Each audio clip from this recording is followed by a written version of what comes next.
பஹல்காமம், ஜம்மு காஷ்மீர் மேய்ப்பர்களின் பள்ளத்தாக்கு கண்ணீரின் பள்ளத்தாக்காக மாறியது.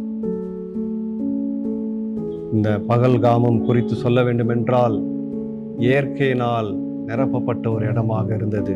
அமைதியான இடம், அழகான இடம். அந்த கர்த்தரின் சிருஷ்டிப்பை, அந்த அழகான அமைதியான இடத்தை பார்க்கும்படி சுற்றுலா பயணிகள் அநேகர் அந்த இடத்திற்கு செல்வார்கள்.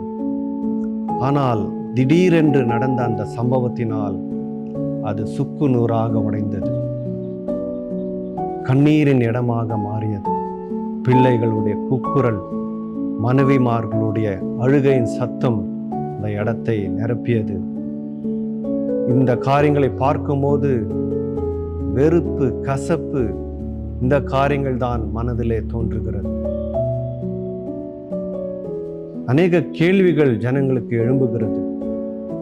இந்த உலகம் உண்மையிலே ஒரு நல்ல இடமாக மாற முடியுமா என்ற கேள்வி அநேகருக்கு எழும்புகிறது. ஏனென்றால் இப்பேற்பட்ட சம்பவங்கள் அடிக்கடி நடந்து கொண்டுதான் இருக்கிறது.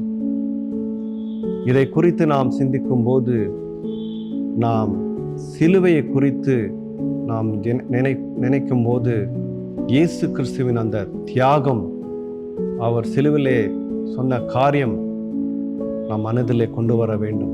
பிதாவே, அவர்களை மன்னியும், அவர்கள் செய்கிறது என்ன என்று அறியார்கள் என்று சொன்னார். அவருக்கு விரோதமாக செயல்பட்டவர்களை மன்னித்தார். மன்னிப்பு என்று சொல்லும்போது இந்த தீய சக்திகளால் செய்யப்பட்ட காரியங்கள் சரி என்று ஒத்துக்கொள்வதல்ல, நம்மை நாமே விடுதலை செய்து கொள்வது. இந்த கசப்பிலிருந்து, வெறுப்பிலிருந்து, இந்த தீய சக்திகளிலிருந்து நம்மை நாமே விடுதலை செய்து கொள்வதுதான் இந்த மன்னிப்பின் காரியமானது. ஒருவேளை அநேக கேள்விகள் எழும்பலாம்.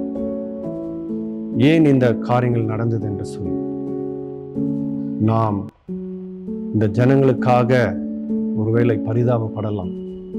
அவர்களுடைய கண்ணீர், அவருடைய கூக்குரல் கேட்கப்படாமல் இல்லை. நாம் அவர்கள் மத்தியிலே நிற்கிறோம்.